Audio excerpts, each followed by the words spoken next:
உலகிற்கு சோறு போடும் வாழும் மனித சாமிகளான விவசாயிகளை வஞ்சிப்பதில் விடியா திமுக அரசு முதலிடம் பிடித்திருக்கிறது. சுதந்திர தினத்தில் அனைவருக்கும் வாழ்த்து சொல்லும் முதலமைச்சர் ஸ்டாலின் அவர்களே, திரும்பி பாருங்கள். திருவண்ணாமலை மாவட்டம் செய்யாறு அடுத்த அனக்காவூர் ஒன்றியத்தில் மேல்மா சிப்காட் 3வது அலகு அமைக்க 3300 ஏக்கர் விளை நிலங்களை பறிக்க துடிக்கும் கரங்களால் தேசிய கொடியை ஏற்றி வைத்துவிட்டு உங்கள் வாயால் வாழ்த்து சொல்கிறீர்களே, எப்படி உங்களுக்கு மனம் வருகிறது என்று மேல்மா, குறும்பூர், காட்டுக்குடிசை, நர்மாபள்ளம், நெடுங்கல், தேத்துறை, வட ஆழப்பிறந்தான், இளநீர் குன்றம், அத்தி, மணிபுரம், வீரம்பாக்கம் உள்ளிட்ட 11 கிராமங்களைச் சேர்ந்த விவசாயிகள் கேள்வி எழுப்பியுள்ளனர்.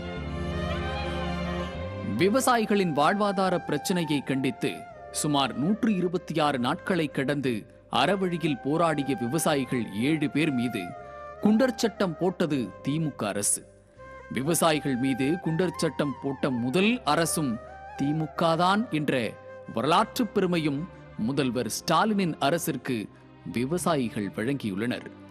விவசாயிகளின் நியாயமான இந்த பிரச்சனையை பார்த்து விவசாயிகளின் பாதுகாவலரான அதிமுக பொதுச் செயலாளர் புரட்சித் தமிழர் எடப்பாடி கே பழனிசாமி போராட்டம் நடத்தப்படும் என்று அப்போது அறிவித்தார்.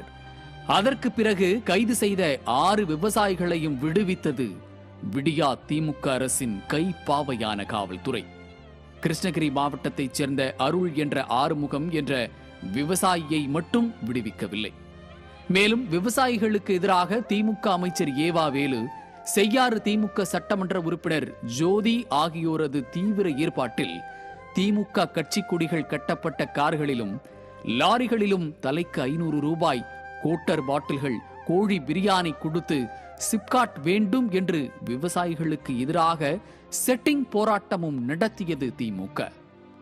விவசாயிகளுக்கு எதிராக போராட்டம் நடத்திய ஒரே அரசாங்கம் திமுக அரசாங்கம் என்ற வரலாற்று பெருமையும் திமுகவிற்கு இதனால் கிடைத்தது. உலகிற்கு சோறு போடும் வாழும் சாமிகளான விவசாயிகளுடைய விளை நிலங்களை சிப்காட் விரிவாக்கம் என்கிற பெயரில் எடுக்க துடிக்கும் விடியா திமுக அரசுக்கு எதிராக சுதந்திர தினத்தன்று கருப்பு கொடி ஏற்றி கடும் கண்டனத்தை தெரிவிக்கும் விவசாயிகள் சுதந்திர தினத்தில் வாழ்த்து சொல்லி தேசிய கொடியை பறக்க விட்டுவிட்டு மற்றொரு பக்கம் 400 நாட்களை கடந்து போராடி வரும் எங்கள் இடுப்பில் உள்ள கோவணத்தை அவிழ்க்க துடிக்கும் விடியா திமுக அரசின் முதல்வர் ஸ்டாலினுக்கு தங்களது கண்டனங்களை கண்ணீரோடு பதிவு செய்துள்ளனர். மேல்மா சிப்காடுக்கோசம் இன்னைக்கு சுதந்திர தினம். நாங்க எங்க ஊர்ல யாருமே 11 கிராமமும் சுதந்திரம் நாங்க கொண்டாடல. அதனால எங்களுக்கு மு.க. ஸ்டாலின் ஆட்சி வந்ததுல இருந்து எங்களுக்கு சுதந்திரமே கிடைக்கல. இந்த சிப்காடு இது வந்ததுல இருந்தே. அதனால எங்களுக்கு சிப்காடு என்னைக்கு நிறுத்துறாங்களோ அன்னைக்குதான் எங்களுக்கு சுதந்திரமே கிடைக்கும். அதனால நாங்க வீட்டுக்கு வீடு கருப்பு கொடி ஏற்றி நாங்க எங்க போராட்டம், எங்க உயிரே போனாலும் எங்க போராட்டம் நீடிச்சுனே தான் இருக்கும். உயிர் போற வரைக்கும் நாங்க சிப்காடு எங்களுக்கு தேவையில்லை. எங்களுக்கு விவசாய நிலம் தான் எங்களுக்கு முக்கியம். விவசாயம் இல்லாம நாங்க எப்படி போய்க்கிறது சொல்லுங்க? எங்களுக்கு விவசாயம் தாங்க முக்கியம்.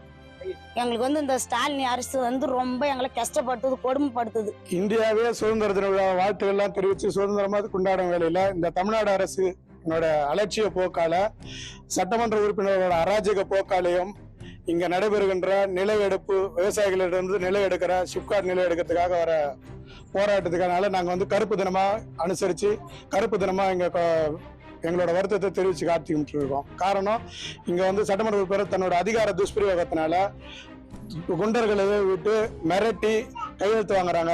நில எடுப்பு அதிகாரிகள் செய்ய வேண்டிய வேலையை சட்டமன்ற உறுப்பினர் செய்யறாரு. எங்களுக்கு சுதந்திர தின கொண்டாட முடியாம நாங்க கருப்பு கட்டி இது அறவழி போராட்டம் நடத்திட்டு இருக்கோம். சிப்காடு வேண்டாம், எங்களுக்கு நலம் தான் வேணும். எங்க உயிரிழந்த வரையும் நாங்க நலம் தான் முக்கியம் எங்களுக்கு. நியூஸ் ஜே செய்திகளுக்காக வந்தவாசி செய்தியாளர் வேணுகோபாலுடன் தலைமை செய்தியாளர் கு. ஜெயக்குமார்.